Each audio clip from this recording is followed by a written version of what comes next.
السلام علیکم، میں ہوں دلدار حسین اور آج میں آیا ہوں جامع مسجد ابراہیم خلیل اللہ کے اندر۔ یہاں پر میرے ساتھ موجود ہیں یہاں کے امام صاحب قاری حبیب الرحمن ہارونی صاحب اور یہاں کے خطیب صاحب علامہ مولانا حضرت عبدالعزیز اویسی صاحب۔ تو آج ہم ان سے اسلامی حوالے سے کچھ سوال جواب کریں گے، ان سے سوال کریں گے اور یہ ہمیں ان کے جواب عنایت فرمائیں گے۔ جیسا کہ کچھ دنوں بعد نیا سال شروع ہونے والا ہے تو اسی بارے میں ہم ان سے کچھ سوال کریں گے۔ سب سے پہلا میرا حضرت صاحب سے یہ سوال ہے کہ نئے سال کی مبارکباد دینا اور اس کے اندر جو خرافات ہیں اس کے بارے میں آپ کی کیا رائے ہے؟ بسم اللہ الرحمن الرحیم۔ دیکھیں، ہم مومن ہیں، مسلمان ہیں، تو ہمارے جو نیا سال جو ہماری ابتدا ہوتی ہے وہ ہے محرم، یکم محرم الحرام۔ اور رہی بات ابھی جو عیسوی، اس کو عیسوی ہم بولیں گے کیونکہ یہ حضرت عیسیٰ علیہ السلام کی جب پیدائش ہوئی تو اس دور سے اس کا آغاز ہوا، انگریزی تاریخ کا، تو اس دور سے شروع ہوا، تو ہم اس کو عیسوی بھی بولتے ہیں۔ تو اس میں جو نیا سال چینج ہوتا ہے تو مبارکباد دینے میں کوئی مسئلہ نہیں ہے، لیکن مبارکباد ہم وہ دیں جو جائز طریقہ ہے، وہ ہمیں دینا چاہیے، کیونکہ صحابہ کرام بھی نئے سال جب آتا تھا تو اس پہ مبارکباد پیش کرتے تھے اور ایک دوسرے کو دعا دیتے تھے، کہتے تھے اللہم ادخلو بالامن والامان والسلامت والاسلام، کہ اے اللہ تو ہمیں ہماری اس مہینے کو داخل کرائیں، پر عمل کا صیغہ استعمال ہوا ہے، اللہ تو اس کو داخل کر ہمارے لیے امن کے ساتھ، ایمان والا، سلامتی والا، والاسلامی اور اسلام والا، اور پھر آگے فرمایا رضوان من اللہ، اور اللہ تو اس مہینے کو داخل کرنا، ایسے داخل کرنا کہ تو بھی ہم سے راضی ہو، اور پھر آگے فرمایا وجوازم من الشیطان، اور اس مہینے کو ایسے داخل کرنا کہ ہم شیطان کی پناہ مانگیں، ہم اس سے بچے رہیں۔ تو مبارکباد ہم دیں جو اسلامی طریقہ ہے کہ اللہ تو اس سال کو بھیج رہا ہے، چاہے اسلامی سال ہو یا عیسوی سال ہو، تو اس میں کوئی حرج نہیں ہے، آپ مبارکباد دے سکتے ہیں۔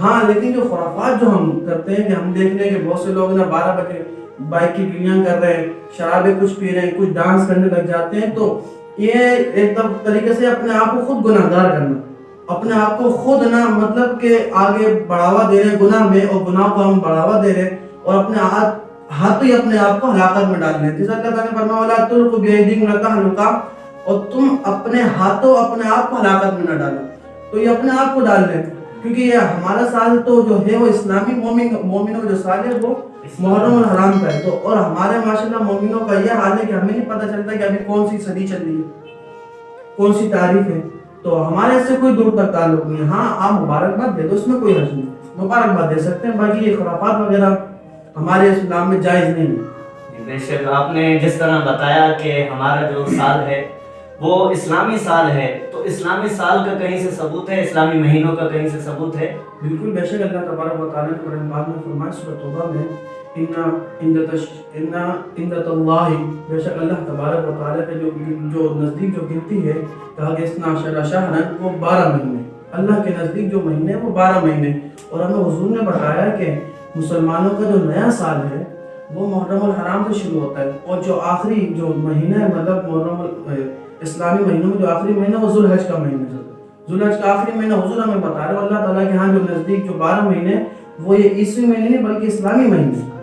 پھر اس کے بعد کہ اسلامی مہینے، اور پھر جب ہمیں اسلامی مہینوں سے ہم جب مناتے ہیں تو پھر ہمیں ان کے طور طریقے سے منانا چاہیے، جو اسلامی جو طریقہ ہے۔ اللہ تعالیٰ فرماتا ہے یا ایھا الذین آمنوا ادخلوا فی السلم کافہ، کہ اے ایمان والو تم اسلام میں پورے داخل ہو جاؤ۔ تو ہمیں بھی جب اسلامی مہینہ آئے گا تو ہم اسلامی مہینوں کے حساب سے چلنا ہے، نہ کہ انگریزی مہینوں کے حساب سے۔ ماشاءاللہ، آپ نے جو آخری میں جو ایک آیت پڑھی کہ اسلام میں پورا داخل ہو جاؤ، تو اس کی تھوڑی اور زیادہ اگر آپ وضاحت کر دیں۔ دیکھیں، اس کی وضاحت اگر ہم دیکھیں کہ یا ایھا الذین آمنوا ادخلوا فی السلم کافہ، بے شک اللہ تعالیٰ نے کہا کہ اے ایمان والو، سب سے پہلے کہا کہ ایمان والو، پھر کہا کہ اسلام میں داخل ہو جاؤ۔ اب پہلے کہا ایمان والو، ایمان والا وہی ہوتا جو مسلمان ہو، مسلمان ہونے کے بعد ایمان والا ہوتا ہے۔ اب اس نے کلمہ پڑھ بھی کہا پھر بھی اسلام میں پورے داخل ہو جاؤ، پھر بھی اسلام میں داخل ہو مطلب اسلام کا رنگ اپنے اوپر چڑھا لو، ایسے اسلام میں داخل ہو جاؤ کہ بالکل مکس ہو جاؤ اس کے ساتھ۔ آپ اس کو یوں سمجھ لیں کہ ایک اگر ہم گلاس پانی کا بھریں تو اس میں اگر ہم ٹنکا ڈال دیں یا پتھر ڈال دیں تو اس کو ہم ہاتھ سے نکال سکتے ہیں، پانی ہے نا، پانی کو ہم ہاتھ سے نکال سکتے ہیں۔ اب پورا داخل ہونے کا مطلب ہے کہ اب گلاس میں اگر ہم رنگ ڈال دیں تو اس رنگ کو ہم نہیں نکال سکتے، کوئی کتنا بڑا سائنسدان ہے اگر کوئی بھی، لیکن اس رنگ کو پانی سے جدا نہیں کر سکتا. تو کہا کہ تم ایمان تم نے لیا ہے لیکن اس میں اس طرح داخل ہو جاؤ کہ تم دوبارہ نہ نکلو اس سے.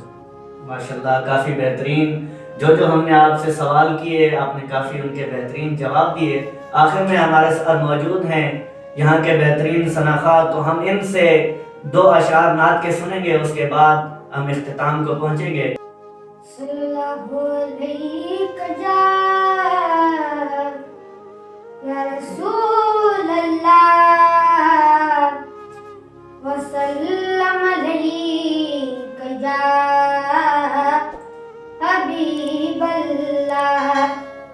میری عرفت مدینہ سے یوں ہی نہیں، میرے آقا کا روضہ مدینے میں ہے. میری عرفت مدینے سے یوں ہی نہیں، میرے آقا کا روضہ مدینے میں ہے. میں مدینے کی جانب نہ کیسے کی جو، میں مدینے کی جانب نہ کیسے کی جو، میرا دین اور دنیا مدینے میں ہے. عرش اعظم سے جس کی بڑی شان ہے، روضہ مصطفیٰ جس کی پہچان ہے، روضہ مصطفیٰ جس کی پہچان ہے، جس کا ہم پلہ کوئی اللہ نہیں، جس کا ہم پلہ کوئی اللہ نہیں. ایک ایسا محلہ مدینے میں ہے. میری عرفت مدینے سے یوں ہی نہیں، میرے آقا کا روضہ مدینے میں ہے.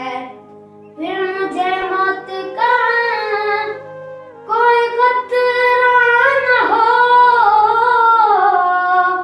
موت کیا زندگی کی بھی پرواہ نہ ہو، موت کیا زندگی کی بھی پرواہ نہ ہو.